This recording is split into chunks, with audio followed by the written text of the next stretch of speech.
Aos 72 anos, pensei que já tinha visto tudo na vida, mas estava terrivelmente enganada. O que vou te contar aconteceu quando eu tinha apenas 22 anos, mas até hoje, 5 décadas depois, ainda acordo no meio da madrugada suando frio, com o coração disparado, revivendo cada segundo daquele dia maldito que mudou minha existência para sempre. Meu nome é Beatriz, e durante toda a minha vida adulta carreguei um segredo tão sombrio, tão perturbador, que jamais tive coragem de contar para ninguém. Nem para meu marido de 45 anos de casamento, nem para meus filhos, nem para meus netos. Mas agora, no final da minha jornada, sinto que preciso liberar esse peso que está me matando por dentro, mesmo que isso signifique expor a parte mais terrível da minha alma. Era 1975 quando tudo começou. Eu morava em Diamantina, uma cidade histórica de Minas Gerais, onde as pedras centenárias das ruas pareciam guardar segredos tão antigos quanto os meus. Naquela época, eu trabalhava como enfermeira no hospital da cidade, um prédio velho e mal iluminado, onde a morte rondava os corredores como uma sombra constante. Mas não era a morte dos pacientes que me assombrava. Era algo muito pior.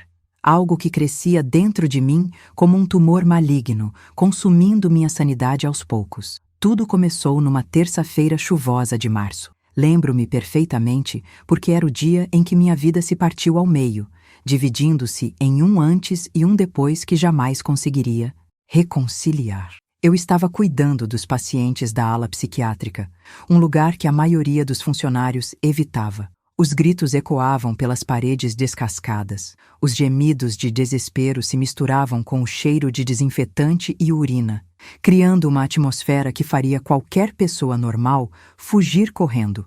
Mas eu não era normal. Havia algo errado comigo. Algo que só descobriria naquele dia fatídico. O paciente do quarto 13 havia chegado na semana anterior. Joaquim era seu nome. Um homem de 35 anos que fora internado depois de um surto violento que resultou na morte de sua própria esposa. Os detalhes do crime eram horripilantes demais para serem repetidos, mas o que me perturbava não era a brutalidade do ato, e sim a maneira como ele me olhava. Desde o primeiro dia, seus olhos escuros me seguiam pelos corredores, como se pudessem ver através da minha alma, como se soubessem de algo sobre mim que eu mesma desconhecia. Joaquim nunca falava com ninguém. Os médicos diziam que ele estava em estado catatônico, completamente desligado da realidade. Mas comigo era diferente. Quando eu entrava em seu quarto para administrar os medicamentos ou trocar suas roupas, ele sussurrava coisas no meu ouvido.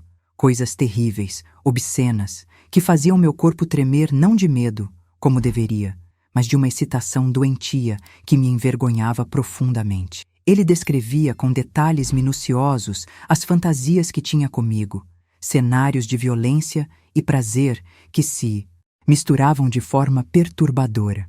E o pior de tudo era que, ao invés de sentir repulsa, eu sentia uma curiosidade mórbida, um desejo sombrio de saber mais. Durante semanas, mantive essas conversas em segredo. Joaquim me contava sobre seus sonhos, sobre as vozes que ouvia na cabeça, sobre os impulsos incontroláveis que o levaram a cometer o impensável. E eu escutava, hipnotizada, como se estivesse sendo iniciada em um mundo secreto e proibido. Ele me dizia que eu era especial, que havia reconhecido em mim a mesma escuridão que habitava sua alma. Dizia que éramos iguais, que estávamos destinados a nos encontrar. As outras enfermeiras começaram a notar mudanças no meu comportamento. Eu estava mais reservada, mais distante, como se carregasse um fardo invisível. Minha supervisora, Dona Carmen, uma mulher rigorosa de 50 anos, me chamou várias vezes para conversar, preocupada com minha performance no trabalho. Mas como explicar que eu estava sendo consumida por pensamentos que não conseguia controlar? Como dizer que sonhava todas as noites com cenários de violência e desejo que me deixavam acordada até o amanhecer? Foi numa quinta-feira que tudo mudou definitivamente. Eu estava trabalhando no turno da madrugada, sozinha na ala psiquiátrica, quando ouvi Joaquim me chamando. Sua voz estava diferente, mais urgente, como se algo importante estivesse para acontecer. Quando entrei em seu quarto, ele estava sentado na cama, completamente lúcido, com um sorriso que me gelou o sangue. Chegou a hora, Beatriz. Ele disse com uma calma aterrorizante. Chegou a hora de você descobrir quem realmente é. O que aconteceu naquela madrugada no quarto 13 foi algo que jamais consegui apagar da minha memória. Joaquim me revelou segredos sobre mim mesma que eu não sabia que existiam. Despertou impulsos que estavam adormecidos nas profundezas da minha psique. Ele me mostrou fotografias que guardava escondidas, imagens perturbadoras que havia conseguido não sei como, e cada uma delas mexia comigo de uma forma que me apavorava. Era como se ele tivesse uma janela direta para minha alma, vendo partes de mim que eu mesma desconhecia. Durante 3 horas, ele falou sem parar, revelando detalhes sobre crimes não solucionados da região, sobre desejos reprimidos que habitavam a mente de pessoas aparentemente normais, sobre a fina linha que separa a sanidade da loucura. E quanto mais ele falava, mais eu sentia que estava sendo arrastada para um abismo do qual não conseguiria sair. Era como se cada palavra fosse um anzol me puxando para as profundezas da escuridão humana. Quando saí daquele quarto, já não era mais a mesma pessoa. Algo havia se quebrado dentro de mim, uma barreira que me protegia de meus próprios impulsos destrutivos. Nos dias seguintes, comecei a notar mudanças assustadoras no meu comportamento. Pensamentos violentos invadiam minha mente sem aviso. Fantasias perturbadoras me assombravam durante o trabalho. Era como se Joaquim tivesse plantado uma semente venenosa na minha psique e ela estava germinando rapidamente. Turno da madrugada, enquanto eu administrava seus medicamentos, algo dentro de mim despertou. Era como se uma voz sussurrasse em meu ouvido. A mesma voz que Joaquim usava para me falar sobre os segredos mais sombrios da natureza humana. Dona Mercedes estava consciente, mas muito fraca. Seus olhos seguiam meus movimentos pelo quarto, confiando completamente em mim. Afinal, eu era a enfermeira, a pessoa responsável por cuidar dela, por protegê-la. Mas naquela madrugada, enquanto preparava sua medicação, uma ideia terrível atravessou minha mente. E antes que pudesse me controlar, antes que a razão pudesse intervir, eu estava modificando as doses dos medicamentos. Não muito, apenas o suficiente para acelerar o que já estava inevitável. Apenas o suficiente para satisfazer aquela curiosidade mórbida que Joaquim havia despertado em mim. Dona Mercedes morreu 3 horas depois, silenciosamente, sem dor aparente. Oficialmente, foi registrada como morte natural, complicações da pneumonia. Ninguém suspeitou de nada. Mas eu sabia a verdade, e essa verdade queimava dentro de mim como ácido. O que mais me perturbava não era a culpa pelo que havia feito, mas sim a sensação estranha de satisfação que senti. Era como se tivesse provado de um fruto proibido que, apesar de venenoso, tinha um sabor irresistível. Nos dias seguintes, tentei me convencer de que havia sido um momento de loucura temporária, que nunca mais faria algo assim. Mas Joaquim parecia saber exatamente o que havia acontecido. Durante nossas conversas noturnas, ele sorria de uma forma que me gelava o sangue, como se pudesse ler meus pensamentos mais sombrios. Você sentiu, não foi, Beatriz? Ele sussurrava. Você sentiu o poder, a liberdade de decidir sobre a vida e a morte. Agora, você sabe quem realmente é. A segunda vez aconteceu 3 semanas depois. Um jovem de 28 anos havia dado entrada no hospital após um acidente de motocicleta. Estava em coma, com poucas chances de recuperação, mantido vivo apenas pelos aparelhos. Sua namorada visitava todos os dias, chorando ao lado da cama, implorando para que ele acordasse. Era uma cena tocante que deveria despertar compaixão, mas em mim despertou algo muito diferente. Era como se a dor dela alimentasse algo sombrio dentro de mim, como se o sofrimento alheio fosse combustível para os impulsos que não conseguia mais controlar. Durante o turno da madrugada, quando o hospital estava silencioso e eu estava sozinha com meus pensamentos perturbadores, aproximei-me do quarto do rapaz. Ele estava lá, inconsciente, vulnerável, dependente completamente dos cuidados médicos para continuar existindo. E novamente, aquela voz sussurrou em meu ouvido, aquela curiosidade mórbida que Joaquim havia plantado em mim. Dessa vez, foi ainda mais fácil. Um pequeno ajuste nos equipamentos, uma modificação sutil na medicação. Nada que pudesse ser detectado, Nada que pudesse gerar suspeitas. O rapaz morreu no dia seguinte. A namorada desabou em prantos. A família ficou devastada. Os médicos lamentaram a perda inevitável. Mas eu estava lá, observando tudo com uma frieza que me assustava. Era como se estivesse assistindo a uma peça de teatro, completamente desconectada da realidade emocional ao meu redor. E, novamente, senti aquela satisfação perturbadora, aquela sensação de poder que me viciava mais a cada experiência. Durante os meses seguintes, tornei-me mais cuidadosa, mais calculista. Aprendi a selecionar vítimas que não despertariam suspeitas, pacientes terminais ou em estado crítico cuja morte seria vista como natural. Desenvolvi técnicas sutis, métodos que não deixavam rastros, formas de acelerar o inevitável sem que ninguém percebesse. Era como se tivesse me tornado uma estudante dedicada da morte, explorando todos os seus segredos e possibilidades. Joaquim se tornara meu mentor não oficial nessa jornada sombria. Durante nossas conversas noturnas, ele me ensinava sobre psicologia criminal, sobre os impulsos que movem assassinos em série, sobre a diferença entre matar por necessidade e matar por prazer.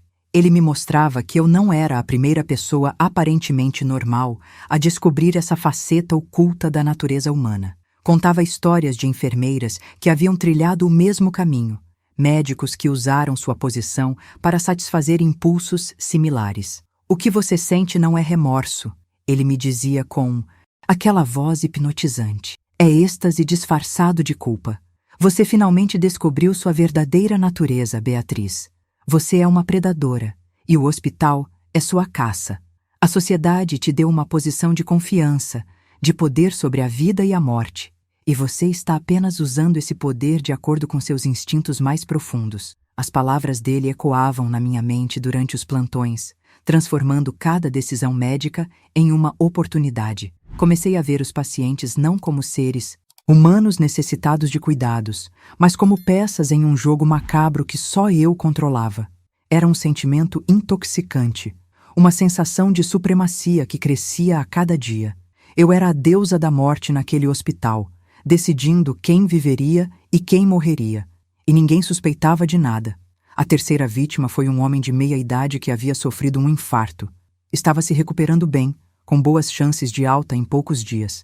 Mas havia algo nele que me irritava profundamente. Talvez fosse sua arrogância, a maneira como tratava as enfermeiras como serviçais, ou simplesmente o fato de que sua recuperação contrariava minha crescente necessidade de controle.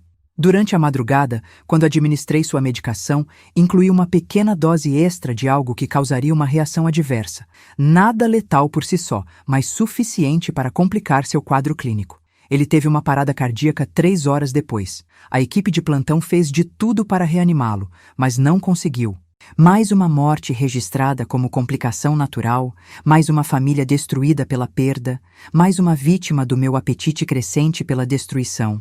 E eu estava lá, participando dos esforços de ressuscitação, interpretando o papel da enfermeira dedicada, quando na verdade era a responsável por tudo. Um abismo moral, do qual não conseguia mais enxergar a saída. Durante os intervalos entre os plantões, eu me pegava planejando a próxima, estudando os pacientes como um caçador estuda sua presa, procurando sinais de vulnerabilidade, oportunidades perfeitas para agir sem ser detectada.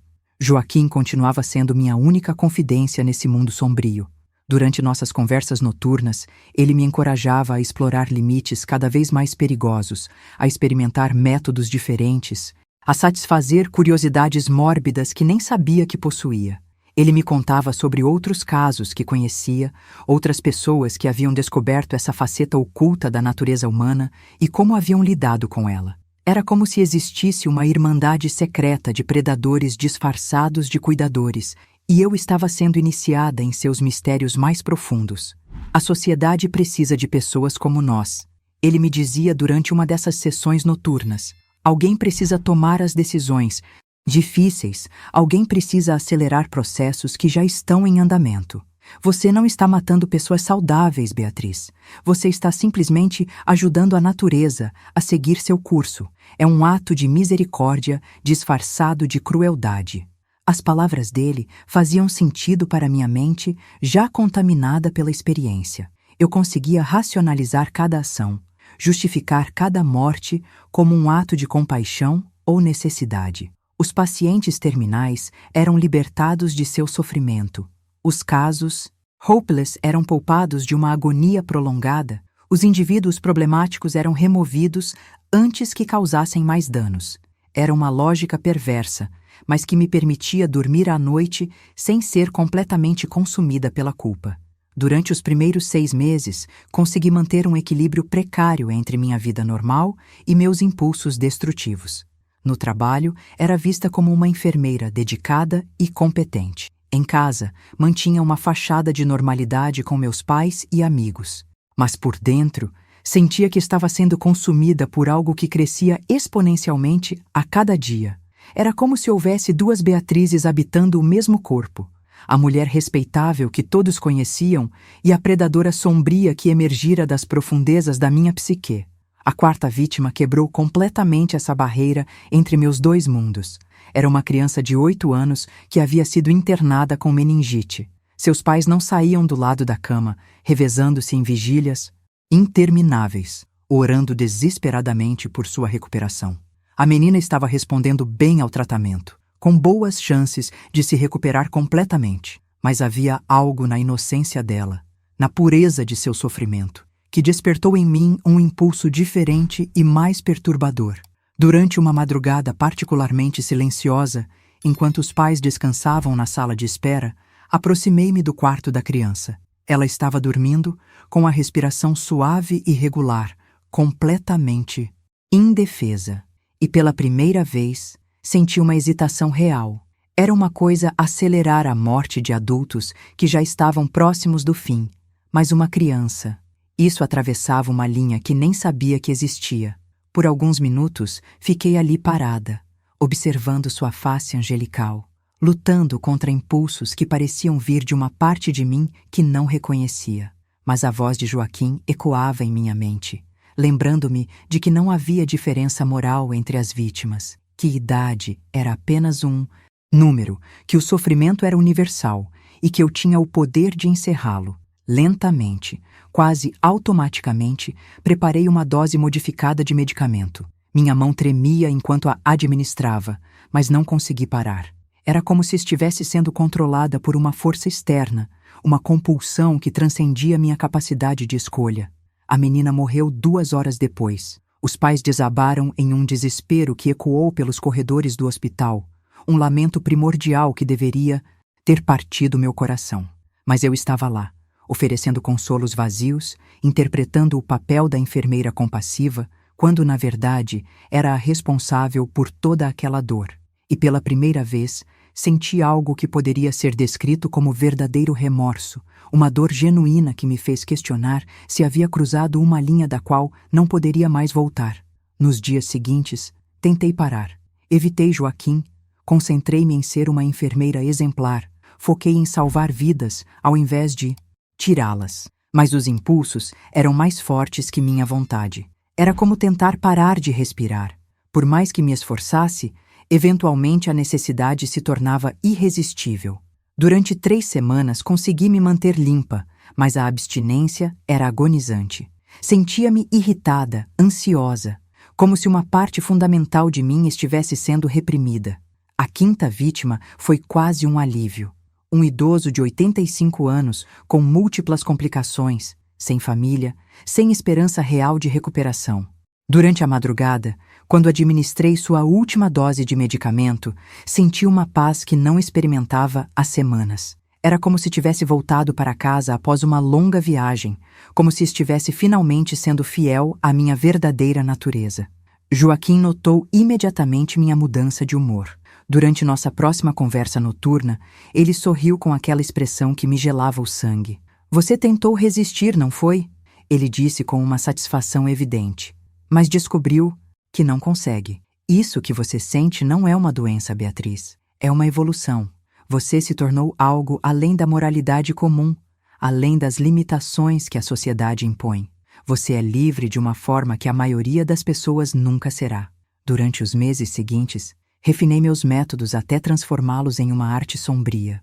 Aprendi a ler sinais vitais, de forma que pudesse prever exatamente quando e como intervir para obter os resultados desejados. Desenvolvi uma intuição sobre quais pacientes seriam alvos ideais, quais mortes passariam despercebidas, quais famílias seriam menos propensas a questionar as circunstâncias. Era uma ciência macabra, mas que dominei com uma perícia que me assustava.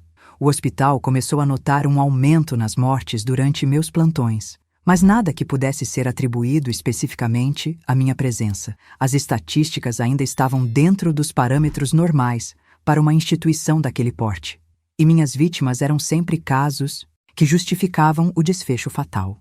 Eu havia me tornado invisível, uma morte silenciosa que operava nas sombras da medicina convencional. Perguntas desconfortáveis sobre padrões estatísticos, coincidências suspeitas e, principalmente, sobre a concentração de óbitos durante meus plantões noturnos. Dr. Roberto havia trabalhado anteriormente em São Paulo, num hospital onde descobriram um caso similar ao meu. Uma enfermeira que havia matado dezenas de pacientes ao longo de 2 anos antes de ser descoberta. Ele conhecia os sinais, sabia reconhecer os padrões e, mais importante, não tinha medo de seguir suas suspeitas até as últimas consequências. Durante nossas primeiras interações, senti que ele me observava de uma forma diferente, como se pudesse ver através da minha fachada de profissional dedicada. A pressão começou a afetar meu comportamento de formas que não conseguia controlar. Comecei a cometer pequenos erros, deixar rastros involuntários, agir de forma mais nervosa durante os plantões. Era como se a proximidade da descoberta despertasse em mim uma ansiedade que sabotava minha própria capacidade de dissimulação. Joaquim notou imediatamente essa mudança e, durante nossas conversas noturnas, tentava me tranquilizar, dizendo que eu estava sendo paranoica, que ninguém suspeitava de nada. Você está há quase 1 ano fazendo isso perfeitamente. Ele me lembrava com aquela voz hipnotizante. 17 pessoas já foram libertadas por suas mãos. 17 sofrimentos foram encerrados por sua misericórdia. Não deixe que um médico novato destrua tudo o que construiu. Você é mais inteligente que ele, mais cuidadosa, mais experiente nesse jogo. Mas Dr. Roberto era diferente dos outros. Ele começou a fazer anotações detalhadas sobre cada morte, comparando horários, métodos, circunstâncias. Descobriu que havia uma correlação estatisticamente improvável entre minha presença e os óbitos, especialmente considerando que muitas das vítimas não estavam em estado terminal crítico. Começou a revisar prontuários antigos, questionar colegas, investigar procedimentos que deveriam ter sido rotineiros. E se essa investigação estiver tocando algo dentro do seu coração, considere com carinho apoiar essa entrega clicando em "Valeu demais". É graças a esse gesto que conseguimos continuar trazendo mensagens como essa para quem mais precisa. É um apoio que faz a diferença na luz que compartilhamos aqui. A 18ª vítima foi meu maior erro. Era uma mulher de 38 anos que havia sofrido um acidente de carro, mas estava se recuperando bem. De sua morte não fazia sentido médico. Não havia justificativa plausível para o súbito agravamento do quadro. Dr. Roberto estava de plantão na noite seguinte e imediatamente ordenou uma necropsia completa, algo que raramente era feito em casos aparentemente naturais. Pela primeira vez em quase 1 ano, senti o gelo do medo percorrer minha espinha. Durante os 3 dias que antecederam o resultado da necropsia, mal consegui dormir. Cada sombra no corredor parecia uma ameaça. Cada conversa sussurrada entre colegas parecia ser sobre mim. Cada olhar de Dr. Roberto carregava uma acusação silenciosa. Joaquim tentava me acalmar, dizendo que eu havia sido cuidadosa demais para ser descoberta. Mas pela primeira vez, questionei se ele realmente entendia a gravidade da situação ou se estava apenas alimentando minhas ilusões. O resultado chegou numa quinta-feira cinzenta de dezembro. Concentrações anômalas de medicamentos no sangue, evidências de interferência externa, sinais claros de que a morte não havia sido natural.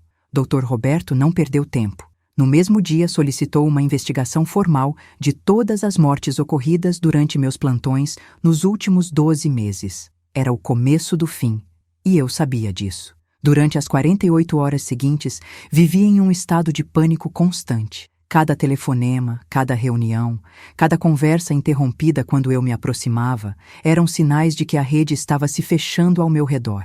Tentei manter a aparência de normalidade, continuar com minha rotina, mas internamente estava desmoronando. Era como se todas as mortes que havia causado retornassem para me assombrar simultaneamente. Foi durante esse período de tensão extrema que Joaquim fez uma proposta que jamais esquecerei. Durante nossa conversa noturna, ele sugeriu que eu fugisse, que desaparecesse antes que as investigações chegassem às conclusões inevitáveis, mas não sozinha. Ele queria que o levasse comigo, que o ajudasse a escapar do hospital psiquiátrico onde estava confinado. Somos uma equipe perfeita, ele disse com aquela calma aterrorizante. Você tem as habilidades médicas, eu tenho a experiência criminal. Juntos poderíamos continuar nosso trabalho em outros lugares, outras cidades, outros hospitais. A ideia me horrorizou e me seduziu ao mesmo tempo. Por um lado, representava uma fuga da justiça que inevitavelmente viria. Por outro, significava aceitar completamente minha transformação em algo monstruoso. Abraçar definitivamente a criatura sombria que eu havia me tornado. Durante toda aquela noite, pesei as opções, imaginei diferentes cenários. Tentei encontrar uma terceira alternativa que não existia. Na manhã seguinte, Dr. Roberto me chamou para uma conversa particular. Seu escritório era pequeno e claustrofóbico, com pilhas de prontuário sobre a mesa e um ar de tensão que podia ser cortado com uma faca. Ele me olhou diretamente nos olhos e disse as palavras que eu sabia que eventualmente viriam. Beatriz, preciso fazer algumas perguntas sobre seus procedimentos noturnos.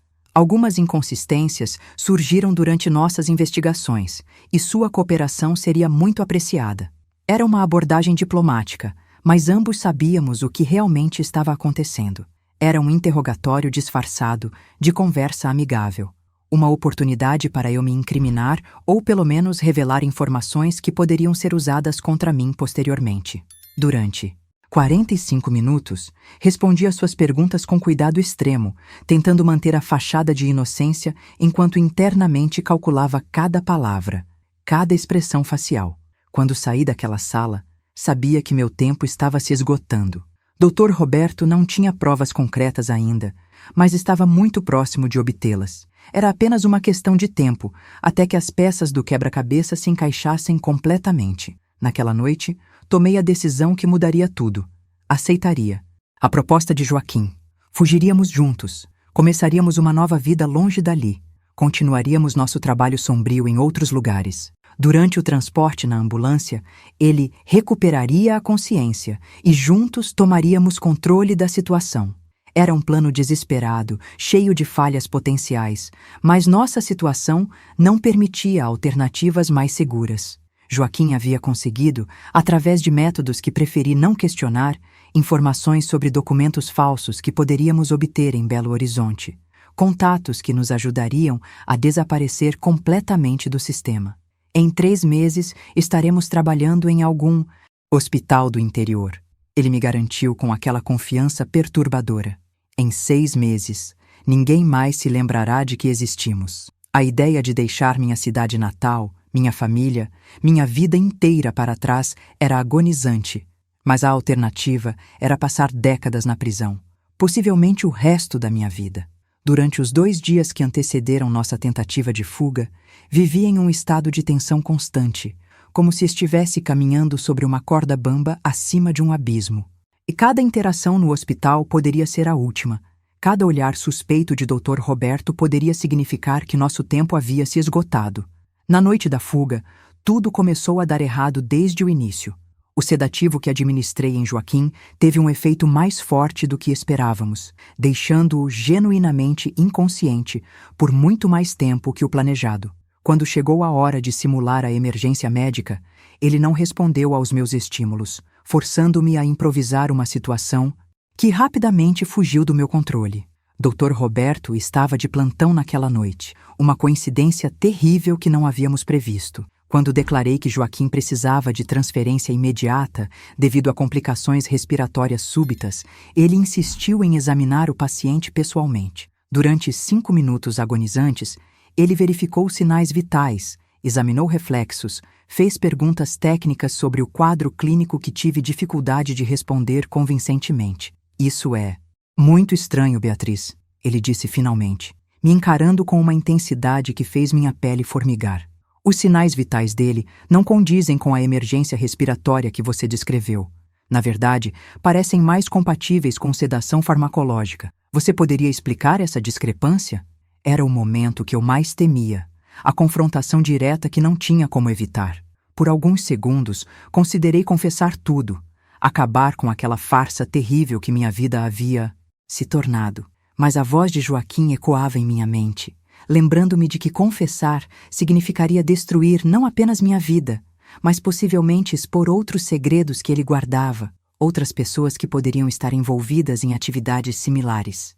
Dr. Roberto, eu disse com uma firmeza que não sabia que possuía. Estou relatando exatamente o que observei. Se o senhor tem dúvidas sobre meu diagnóstico, sugiro que chame outro médico para uma segunda opinião. Enquanto isso, o paciente continua em situação crítica e precisa de cuidados imediatos. Foi uma jogada arriscada, um blefe que poderia explodir em meu rosto a qualquer momento, mas funcionou parcialmente. Dr. Roberto hesitou, claramente dividido entre suas suspeitas e a necessidade de agir caso houvesse realmente uma emergência médica.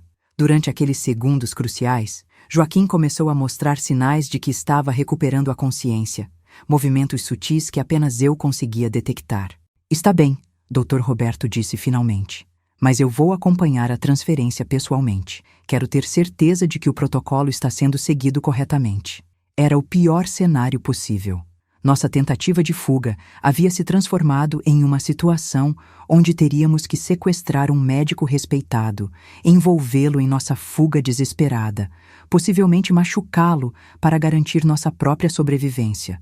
Joaquim estava acordando gradualmente, mas ainda não estava em condições de agir efetivamente. Eu estava sozinha, tendo que improvisar uma saída de uma situação que se tornara impossível.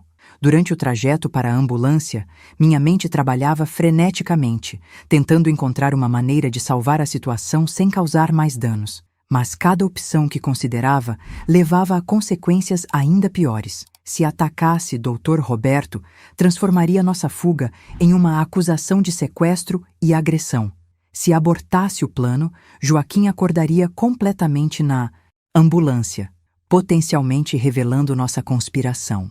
Se continuasse com o plano original, estaria arrastando um inocente para uma situação perigosa, da qual ele poderia não sair vivo. Foi então que aconteceu algo que jamais poderia ter previsto. Durante o trajeto, Joaquim acordou completamente de uma só vez, mas ao invés de seguir nosso plano, começou a falar compulsivamente sobre nossos crimes. Era como se o sedativo tivesse quebrado alguma barreira psicológica que o mantinha, focado, liberando um fluxo de confissões detalhadas sobre cada morte que eu havia causado, cada método que havíamos discutido, cada fantasia sombria que compartilhamos. Dr. Roberto ouvia em choque crescente enquanto Joaquim descrevia com detalhes minuciosos como eu havia matado 18 pacientes ao longo de quase um ano. Cada nome, cada método, cada circunstância era relatada com uma precisão que tornava impossível negar ou minimizar. Era como se Joaquim tivesse decidido se vingar de mim por algum motivo que eu não conseguia compreender, usando o Dr. Roberto como instrumento de minha destruição. Ela é uma artista da morte, Joaquim dizia com uma admiração perturbadora. 18 obras-primas de destruição silenciosa, cada uma mais elegante que a anterior. Beatriz descobriu sua verdadeira vocação, Dr. Roberto. Ela é uma deusa da morte que decidiu quem vive e quem morre naquele hospital. E o melhor de tudo é que ninguém suspeitava de nada até você aparecer. Durante os 15 minutos seguintes, presenciei minha vida inteira sendo desmontada palavra por palavra. Dr. Roberto fazia perguntas específicas sobre procedimentos, horários, métodos, e Joaquim respondia com entusiasmo crescente, como se estivesse finalmente podendo compartilhar segredos que o consumiam há meses. Era uma traição completa, devastadora, que me deixou completamente indefesa. Quando chegamos ao hospital de destino, Dr. Roberto imediatamente acionou a segurança e solicitou que a polícia fosse chamada. Joaquim foi contido e sedado adequadamente, mas continuou falando compulsivamente sobre nossos crimes até perder a consciência. Eu fui detida no local, algemada como uma criminosa comum, enquanto outras viaturas se dirigiam ao hospital original para iniciar uma investigação completa. Crimes diversos, mas nenhuma olhava para mim da mesma forma que olhavam umas para as outras. Palavra havia se espalhado rapidamente sobre minha prisão, e até mesmo criminosos comuns me viam como algo diferente, algo mais sombrio. Era como se carregasse uma marca invisível que me identificava como um tipo particular de predador.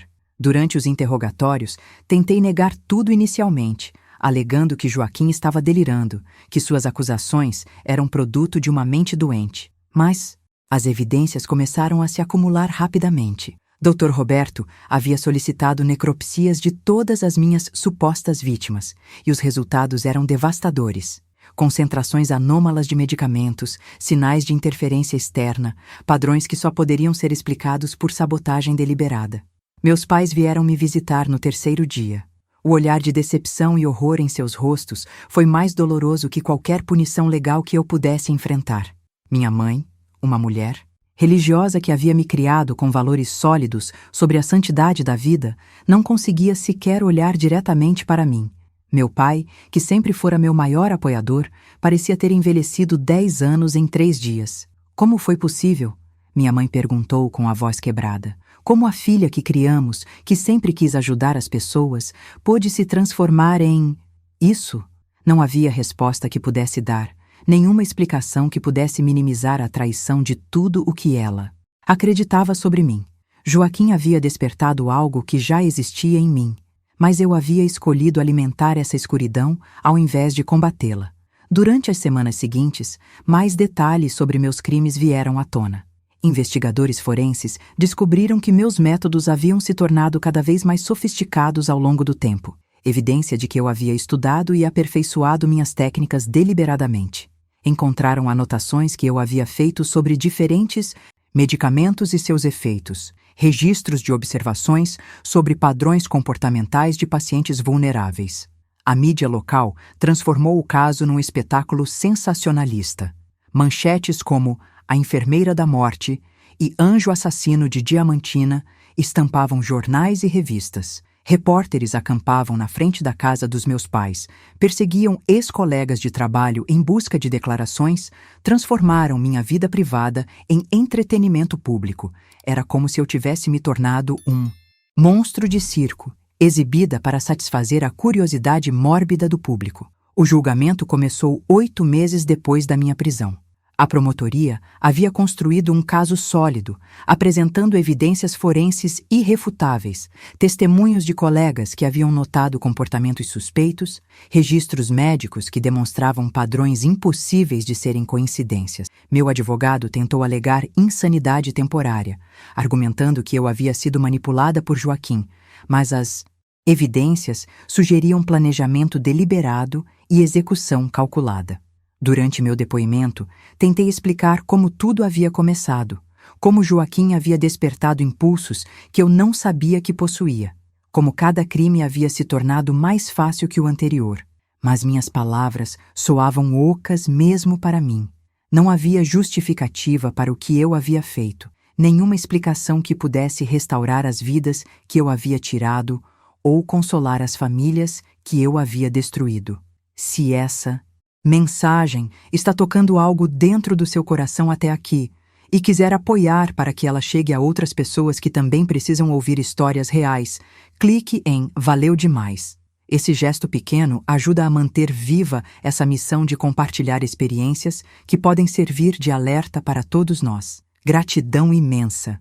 Joaquim foi chamado para testemunhar durante a segunda semana do julgamento.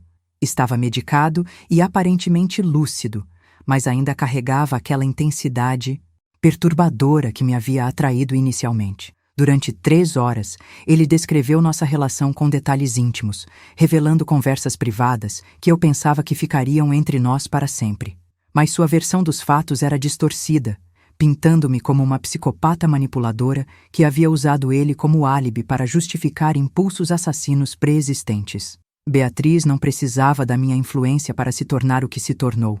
Ele declarou com aquela voz hipnotizante. Ela já carregava essa escuridão dentro de si. Eu apenas a ajudei a reconhecer e abraçar sua verdadeira natureza. Ela é uma predadora nata que encontrou no ambiente hospitalar o habitat perfeito para caçar. Suas palavras foram como facas atravessando minha alma.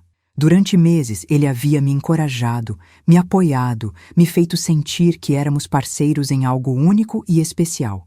Descobrir que ele me via apenas como mais um espécime interessante em sua coleção de estudos de caso foi devastador. Eu havia sacrificado tudo, minha carreira, minha família, minha humanidade, por alguém que me considerava apenas um experimento psicológico. O veredito foi proferido numa tarde chuvosa de setembro, culpada em todas as acusações: 18 homicídios qualificados, formação de quadrilha, uso de veneno, motivo torpe. A juíza, uma mulher severa de 55 anos, me condenou a 380 anos de prisão, a maior sentença já aplicada a uma mulher na história do Estado. Durante a leitura da sentença, ela me olhou diretamente nos olhos e disse: seus crimes representam uma traição fundamental da confiança que a sociedade deposita nos profissionais de saúde. Você transformou um ambiente de cura em um campo de caça, violando da forma mais cruel possível o juramento de não causar danos. Nos anos que se seguiram, fui transferida para uma penitenciária de segurança máxima, onde cumpriria minha sentença. A vida na prisão era brutal, mas de uma forma estranha. Também era honesta. Lá todos sabiam exatamente quem eu era e o que eu havia feito. Não havia necessidade de máscaras, de fingir normalidade, de esconder impulsos sombrios. Era um tipo diferente de liberdade, ainda que confinada entre grades de aço. Durante os primeiros anos, recebi centenas de cartas de pessoas fascinadas por meus crimes. Algumas eram de pesquisadores interessados em estudar minha psicologia, outras de admiradores doentes que romantizavam minha história, muitas de famílias das vítimas expressando sua dor e ódio. Li todas elas, tentando entender como o mundo exterior processava o que eu havia feito, como minha existência havia afetado tantas pessoas que nunca conheci pessoalmente. Foi durante o 5º ano da minha prisão que comecei a sentir algo que poderia ser descrito como verdadeiro arrependimento. Não pela punição que estava sofrendo, mas pela dor que havia causado a pessoas inocentes. Comecei a escrever cartas para as famílias das vítimas, não pedindo perdão. Sabia que isso seria impossível, mas tentando oferecer alguma forma de encerramento, detalhes sobre os últimos momentos de seus entes queridos que poderiam trazer uma estranha forma de paz que havia causado. Passei esses anos estudando psicologia criminal, tentando entender não apenas meus próprios impulsos, mas os mecanismos que levam pessoas aparentemente normais a cruzar linhas impensáveis. Foi durante esse período de introspecção forçada que comecei a questionar a narrativa que Joaquim havia plantado em minha mente. Ele havia me convencido de que eu era uma predadora natural, que meus impulsos eram inevitáveis, que nossa parceria era o destino. Mas revisitando nossas conversas com a clareza que apenas a distância temporal pode proporcionar, comecei a perceber padrões de manipulação psicológica que na época haviam passado despercebidos. Joaquim não era apenas um paciente psiquiátrico com tendências homicidas. Era um manipulador experiente que havia identificado em mim vulnerabilidades específicas: solidão profissional, curiosidade mórbida reprimida, necessidade de poder em um ambiente que me fazia sentir impotente. Ele havia explorado sistematicamente essas fraquezas, moldando-me gradualmente numa arma que executaria fantasias que ele próprio não poderia realizar devido ao seu confinamento. Essa descoberta não diminuía minha responsabilidade pelos crimes que cometi, mas oferecia uma perspectiva diferente sobre como havia chegado àquele ponto. Durante anos, carreguei a culpa total pelos 18 assassinatos, acreditando que eram produto de uma maldade inerente que sempre existira em mim. Compreender que fui sistematicamente manipulada não me absolvia, mas me permitiu começar um processo de reconstrução psicológica que achei que seria impossível. Aos 37 anos, depois de 15 anos de prisão, recebi uma proposta inesperada. Um grupo de pesquisadores forenses estava desenvolvendo um programa experimental para estudar criminosos em série que haviam demonstrado capacidade de mudança genuína. Ofereceram-me a oportunidade de participar de sessões de terapia intensiva em troca de insights sobre meus métodos e motivações que poderiam ajudar a identificar outros casos similares antes que se tornassem epidemias. Era uma oportunidade de transformar minha experiência terrível em algo potencialmente útil para a sociedade. Durante 3 anos, trabalhei com psicólogos criminais, forenses e investigadores, dissecando cada aspecto dos meus crimes, analisando padrões comportamentais, desenvolvendo protocolos de identificação precoce para profissionais de saúde com tendências similares. Foi um processo doloroso, mas necessário, forçando-me a reviver cada morte que havia causado sob a lente científica da prevenção. Durante essas sessões, descobri que meu caso não era único. Existiam dezenas de profissionais de saúde ao redor do mundo que haviam seguido trajetórias similares, muitos deles influenciados por figuras manipuladoras, como Joaquim. O que eu havia vivenciado era parte de um padrão reconhecível de corrupção gradual que poderia ser identificado e interrompido se os sinais de alerta fossem reconhecidos precocemente. Aos 40 anos, fui transferida para um regime semiaberto devido ao meu comportamento exemplar e contribuições para a pesquisa criminal. Isso significava que poderia trabalhar durante o dia em projetos aprovados pelo sistema prisional, retornando para a penitenciária apenas durante as noites. O trabalho que consegui foi numa clínica de reabilitação para dependentes químicos, onde minha experiência com manipulação psicológica e comportamento autodestrutivo se mostrou inesperadamente valiosa. Trabalhar novamente na área de saúde foi inicialmente aterrorizante. Cada paciente que atendia me lembrava das vítimas que havia feito. Cada medicamento que administrava despertava memórias dos venenos que havia usado. Mas gradualmente comecei a encontrar uma estranha forma de redenção em ajudar pessoas que haviam perdido controle sobre suas próprias vidas. Era como se pudesse usar meu conhecimento íntimo sobre destruição para promover reconstrução. Durante os 5 anos que trabalhei na clínica, ajudei centenas de pessoas a superar vícios que os estavam matando lentamente. Minha abordagem era diferente dos outros profissionais. Eu entendia intimamente como a mente humana pode ser corrompida, como impulsos destrutivos podem crescer até se tornarem irresistíveis, como a manipulação pode transformar pessoas boas em monstros. Essa compreensão sombria me permitia conectar com pacientes que outros terapeutas não conseguiam alcançar. Foi durante esse período que conheci Dr. Marina Santos, uma psiquiatra que se tornaria minha mentora e, eventualmente, algo próximo a uma amiga. Ela havia estudado meu caso durante a faculdade e estava fascinada pela possibilidade de transformação genuína em criminosos considerados irrecuperáveis. Durante longas conversas após os turnos de trabalho, ela me ajudou a processar camadas de culpa e autorreprovação que eu nem sabia que existiam. O que você fez foi imperdoável, ela me disse numa dessas conversas memoráveis. Mas a pessoa que cometeu esses crimes já não existe. Você se tornou alguém diferente, alguém que entende profundamente as consequências da escolha entre construção e destruição. Essa compreensão não apaga o passado, mas pode prevenir futuros similares. Aos 45 anos, depois de 23 anos de prisão, recebi liberdade condicional. As condições eram rigorosas. Não poderia trabalhar em hospitais ou clínicas tradicionais. Deveria comparecer semanalmente às sessões de terapia.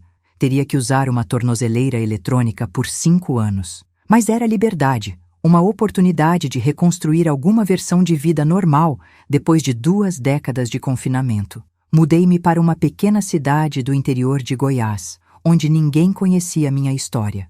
Consegui trabalho numa ONG que atendia famílias em situação de vulnerabilidade social, oferecendo apoio psicológico e orientação sobre saúde básica. Era um trabalho humilde, mal remunerado, mas que me permitia usar minha experiência para ajudar pessoas genuinamente necessitadas. Durante os anos seguintes, construí lentamente uma nova identidade baseada na contribuição ao invés da destruição. Nunca consegui formar relacionamentos românticos. O peso do meu passado tornava isso impossível, mas desenvolvi amizades significativas com colegas que gradualmente souberam minha história e escolheram aceitar a pessoa que eu havia me tornado. Foi aos 52 anos que decidi começar a escrever sobre minha experiência, não como glorificação da violência ou busca por atenção, mas como alerta sobre como facilmente uma pessoa comum pode ser corrompida por influências tóxicas. Escrevi durante 10 anos, revisando cada palavra, cada memória, tentando transformar minha tragédia pessoal em algo que pudesse servir de advertência para outros. Casa nas montanhas de Minas Gerais, cercada por jardins que cultivo com as mesmas mãos que outrora tiraram vidas. É uma ironia que não escapa à minha consciência.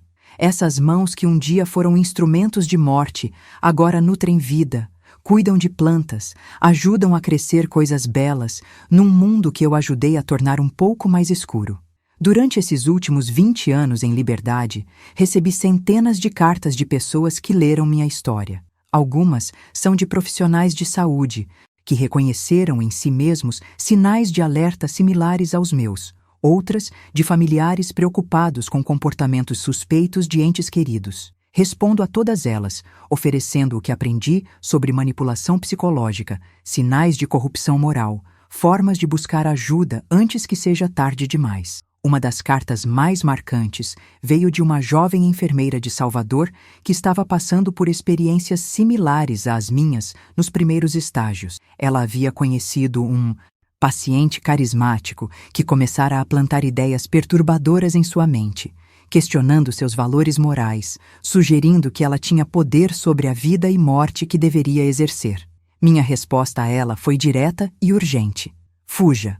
Fuja agora, antes que seja tarde demais. Procure ajuda psicológica imediatamente. Não permita que sua vida seja destruída como a minha foi. Meses depois, recebi outra carta dela agradecendo. Havia seguido meu conselho, se afastado do paciente, procurado terapia e conseguiu interromper um ciclo que poderia ter levado a consequências devastadoras. Foi uma das poucas vezes em décadas que senti que minha existência havia contribuído positivamente para o mundo, que minha experiência terrível havia servido para prevenir uma tragédia similar. Joaquim morreu na prisão há 5 anos, vítima de um câncer que consumiu seus órgãos de forma lenta e dolorosa. Quando soube de sua morte, senti uma mistura complexa de alívio, tristeza e uma estranha forma de fechamento. O homem que havia corrompido minha alma e destruído minha vida finalmente havia pagado o preço final por seus crimes. Mas sua morte não devolveu as vidas que tiramos, não consolou as famílias que destruímos, não apagou as décadas de sofrimento que nossas ações causaram. Durante meus últimos anos, tenho colaborado com pesquisadores internacionais que estudam casos de profissionais de saúde que se tornaram assassinos em série. Minha experiência se tornou parte de protocolos de treinamento em faculdades de medicina e enfermagem. Um estudo de caso sobre como a corrupção moral pode se infiltrar nos ambientes mais improváveis. É uma forma estranha de legacy, mas preferível ao esquecimento completo de lições importantes que minha vida pode ensinar. Recentemente, uma produtora de documentários me procurou interessada em contar minha história para um público mais amplo. Após muito debate interno, decidi participar, não por vanidade ou busca por atenção, mas porque acredito que exposição ampla desses casos pode ajudar na prevenção de trajetórias similares. Se minha história pode impedir que uma única pessoa siga o caminho que trilhei, todo o desconforto da exposição pública terá valido a pena. Durante as filmagens, revisitei locais que não via há décadas. O hospital onde trabalhei, o convento que frequentava na juventude, a casa onde cresci. Foi uma experiência emocionalmente devastadora, mas também catártica. Ver esses lugares através dos olhos da pessoa que me tornei, ao invés da pessoa que fui, ofereceu uma perspectiva diferente sobre minha própria jornada de destruição e reconstrução. O mais difícil foi encontrar algumas das famílias das minhas vítimas que concordaram em participar do documentário. Ouvir diretamente delas sobre como meus crimes afetaram suas vidas, como lidaram com a perda, como processaram a traição de confiança que representa um profissional de saúde que se torna assassino, foi mais doloroso que qualquer punição legal que enfrentei. Dona Maria, viúva de um dos homens que matei, me disse algo que carrego comigo desde então. Não posso perdoar o que você fez, isso seria impossível, mas posso reconhecer que a pessoa que está aqui hoje não é a mesma que tirou a vida do meu marido. Isso não traz ele de volta, mas pelo menos significa que algo bom pode sair de tanto mal. Se você chegou até aqui nessa jornada dolorosa comigo, quero te agradecer de coração por ter tido a coragem de ouvir uma história que não é fácil de contar nem de escutar.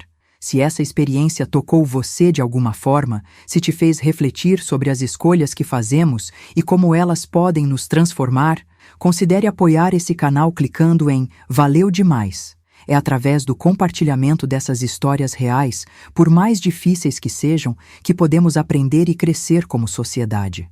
Hoje, enquanto o sol se põe sobre as montanhas que vejo da minha janela, reflito sobre o caminho tortuoso que me trouxe até aqui. Não posso desfazer o mal que causei, não posso devolver as vidas que tirei, não posso apagar a dor que infligi a famílias inocentes, mas posso usar o tempo que me resta para tentar prevenir que outros sigam o mesmo caminho sombrio. Se existe uma lição na minha história, é que a linha entre o bem e o mal é muito mais tênue do que imaginamos. Todos nós carregamos potencial para ambos, e as escolhas que fazemos, as influências que permitimos em nossas vidas, podem nos levar por caminhos que jamais imaginamos possíveis. A diferença entre uma enfermeira dedicada e uma assassina em série pode ser apenas uma conversa errada no momento errado, uma vulnerabilidade explorada por alguém com intenções maliciosas. Por isso imploro a vocês que me escutam, prestem atenção aos sinais. Se alguém em suas vidas começar a questionar valores morais básicos, a sugerir que vocês têm poder sobre outros que deveria ser exercido de formas questionáveis, a normalizar pensamentos ou ações destrutivos, fujam, procurem ajuda. Não permitam que sua história se torne similar à minha. Para os profissionais de saúde que possam estar me ouvindo, sejam especialmente vigilantes. O acesso que temos à vida e à morte de outras pessoas é um privilégio sagrado, não um poder para ser abusado. Se vocês começarem a sentir satisfação em situações que deveriam causar tristeza, se começarem a ver pacientes como objetos, ao invés de seres humanos, se começarem a racionalizar ações que sabem serem erradas, parem imediatamente e busquem ajuda profissional. Durante estes últimos anos, tenho trabalhado com organizações que oferecem suporte psicológico para profissionais de saúde em burnout ou enfrentando questões éticas complexas. É um trabalho que me permite usar minha experiência sombria para um propósito positivo, ajudando a prevenir que outros caiam no mesmo abismo que me consumiu. Uma das coisas mais importantes que aprendi é que a manipulação psicológica raramente é óbvia. Joaquim não chegou até mim dizendo: "Vamos matar pessoas juntos." Foi um processo gradual, sutil, onde cada pequena transgressão moral preparava terreno para a próxima maior. Começou com conversas filosóficas sobre vida e morte, evoluiu para questionamentos sobre sofrimento desnecessário, progrediu para sugestões sobre misericórdia ativa e finalmente culminou em assassinato direto. Esse padrão se repete em muitos casos de corrupção moral. Raramente é uma queda súbita, mas sim um deslize gradual onde cada passo parece logicamente conectado ao anterior. Mas o destino final é impensável quando visto da origem. É por isso que a vigilância constante sobre nossos próprios pensamentos e ações é tão importante. É por isso que precisamos de pessoas em nossas vidas que possam nos alertar quando começamos a nos desviar de nossos valores fundamentais. Se você está passando por momentos difíceis, se sente que perdeu o rumo, se está sendo influenciado por pessoas que questionam seus valores morais, por favor, procure ajuda.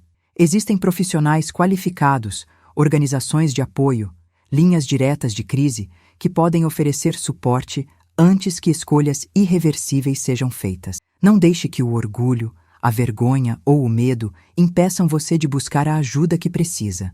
para aqueles que trabalham em ambientes onde têm autoridade sobre pessoas vulneráveis, hospitais, asilos, creches, escolas. Lembrem-se sempre de que essa autoridade é uma responsabilidade, não um privilégio. As pessoas sob seus cuidados confiam em vocês completamente, dependem de sua integridade para sua própria segurança.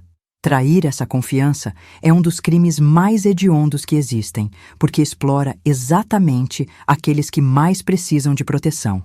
Agora, chegando ao final desta confissão dolorosa, quero pedir algo especial para vocês que me acompanharam até aqui. Se esta história impactou vocês de alguma forma, se os fez refletir sobre escolhas morais, sobre a importância da vigilância ética, sobre o valor da vida humana, por favor, compartilhem com outras pessoas. Não porque quero fama ou atenção. Meus dias de buscar qualquer tipo de notoriedade terminaram há décadas, mas porque histórias como a minha podem servir como alertas importantes. E se vocês se sentirem tocados por essa narrativa, se considerarem que ela merece ser ouvida por mais pessoas, que podem se beneficiar dessas lições duramente aprendidas, não se esqueçam de se inscrever neste canal. Aqui compartilhamos não apenas histórias de entretenimento, mas experiências reais que podem ensinar, alertar e talvez prevenir tragédias futuras. Cada inscrição, cada compartilhamento, cada comentário nos ajuda a alcançar mais pessoas com mensagens importantes. Gostaria também de ouvir de vocês. Nos comentários abaixo, compartilhem suas próprias reflexões sobre esta história. Como ela os afetou? Que lições vocês extraíram? Conhecem situações similares em suas próprias vidas ou comunidades que merecem atenção? Vamos criar uma comunidade onde possamos discutir essas questões difíceis de forma construtiva e suportiva. Contem-me também sobre suas próprias histórias. Todos temos momentos em nossas vidas onde enfrentamos escolhas morais difíceis, onde fomos testados de formas inesperadas. Compartilhar essas experiências pode ajudar outros que estão passando por situações similares. Lembrem-se de que não estão sozinhos em suas lutas, que sempre há pessoas dispostas a ouvir e ajudar. E para finalizar, uma reflexão que carrego comigo todos os dias. Cada dia que acordamos é uma nova oportunidade de escolher entre construção e destruição, entre contribuir positivamente para o mundo ou causar dano. As escolhas que fazemos podem parecer pequenas no momento, mas suas consequências se espalham como ondas em um lago, afetando pessoas e situações que nem imaginamos. Minha história é um exemplo extremo do que pode acontecer quando escolhemos consistentemente o caminho errado, quando permitimos que influências tóxicas corrompam nossa bússola moral. Mas também é prova de que, mesmo depois de causar danos terríveis, ainda é possível encontrar formas de contribuir positivamente, de usar nossa experiência para ajudar outros. Obrigada por terem a coragem de ouvir uma história que sei que não foi fácil de escutar. Que possamos todos aprender com os erros do passado para construir um futuro melhor, mais seguro, mais compassivo. E lembrem-se sempre, não importa quão escura seja a noite, sempre há possibilidade de um novo amanhecer.